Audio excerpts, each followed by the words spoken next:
amor que tengo para ti, yeah. Nadie compara, nena, es así. Soy tuyo y vos sos para mí, yeah. Ya pasó, casi te perdí.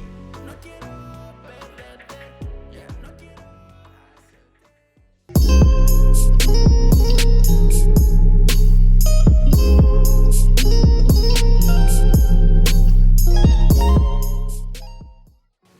First and foremost, to all of you going on holidays this year, I am jealous as hell. Okay, I'm talking like I can't just book one. Anyways, this wig, let me tell you that you need it. This is the perfect texture. It is so lightweight. This beautiful, beautiful wig was sent to me by Asteria Hair. Inside, they gave me a wig. Oh, amazing. I didn't even use it. I'm so dumb.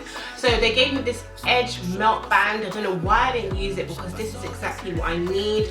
It is fastened by Velcro, so I'm guessing you can, you can tighten it as much as you need to. Amazing. They gave me also a satin band and an edge comb. These are life-saving. Caps and a satin bag for storage. She is a beautiful, beautiful unit. I have really exaggerated baby hairs going on, and I will have a video on how I achieved this on my TikTok or my Instagram reels. Realistically, it's just me following the method in my how to get a natural looking, I forgot exactly how I titled the video, but I already have a tutorial filmed on how I achieve my baby hairs and I flatten my wigs and have them looking like scalp. That video will appear up here, so just click the card. So if you want to be vacation ready and you want to look cute on your holidays, girls, this is the one for you because it is just a beautiful, beautiful texture. I'm not going to give you too much commentary in the intro because I just want to get into the video. If there's anything I missed, anything I do not mention, or if you just want to see more information, the specs, the direct link to the hair or anything, please do check below in the description bar. Thank you for tuning in. Don't forget to subscribe, comment and like, and let us get into the video. Bye. Let's get started. To begin, I will be applying a bit of any leftover makeup I have on my foundation brush to the cap, so it doesn't look like I've got a NC35 scalp and NC45 skin, you know. Then I'm going to apply a bit of that makeup to the lace to help with the blend and whatnot. And as per usual, I'm going to take out the combs from the wig. However, this time I'm going to leave the back one just so that I can slip the back comb underneath my wig cap. And this is how the wig looks when it's on. So I've previously filmed a video on how I prep my lace closure wigs, how I customize them, bleach the knots, do the baby hairs, flatten them. I'll link the card above just for reference. And as per usual, we're going to cut the lace in a jagged motion so it blends seamlessly with our skin.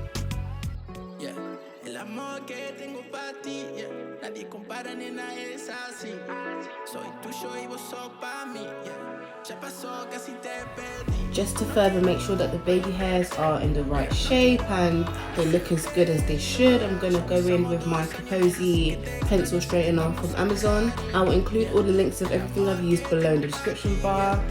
And now, just to lay the baby hairs, I will be using my black Got2B Gel. Just a little dot of this on the 3 sections. And to mold the baby hairs in place, I'm going to just comb through with my edge brush that came with the wig.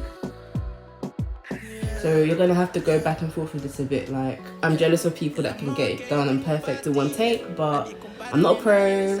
So back and forth until you get it looking perfect and it just frames and suits your face.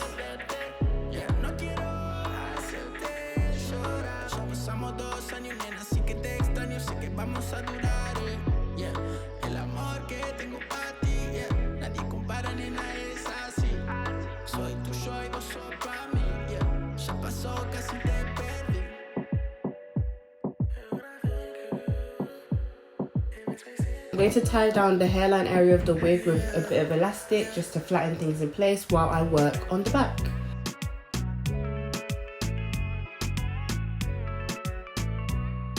For my curly hair maintenance, I begin by getting a spray bottle that's about halfway or a bit over halfway full with water, and I add my favourite conditioner. In this case, it's my Palmer's Cocoa Butter. I can't remember the exact name, but to just spray this throughout the hair and finger the tangle so you're not manipulating the curls too much. And don't forget the ends, okay? The ends can be a bit drier because the ends there. And to go over this, I'm going to use my Elasta QP Foam just to set the curls a bit. And I like how this dries down. It makes the hair feel, I don't know, like there's a certain feeling you get when your Elasta QP Foam dries down. Like everyone that uses it knows what I'm coming from. So emphasis on the scrunching motion. You have to scrunch curly hair just to help it keep the shape and the form. And just to define my curls a bit more, I'm using my Got2B Gel. It feels nasty when you got this in your hands, but yeah, just a bit of this in your hands, rub it together, run it throughout the hair and scrunch. Note that I'm using it to flatten and go over the top area of the hair. So scrunch, scrunch, scrunch, scrunch, scrunch. Curls, curls, curls, curls, curls, curls. And I'm gonna let this dry down and set for 20 minutes. And in the meantime, do not play in your hair. And after taking off the band, I'm going to use my edge brush again just to break apart the baby hairs. I don't want them to be too stiff and solid. I want them to be a bit more on the fluffier side. Most you can do is maybe just like pinch sections and fluff them out a bit to encourage the fluffiness of the hair, if you get where I'm coming from. And voila, the finished look. Take a look at the curl pattern. It's very cute, there's movement, and the curls look oh so juicy. Thank you for tuning into this tutorial, guys. I had a lot of fun filming this video. Do let me know what next you want to see on this channel. Don't forget to subscribe, comment and like, and see you next time. Bye.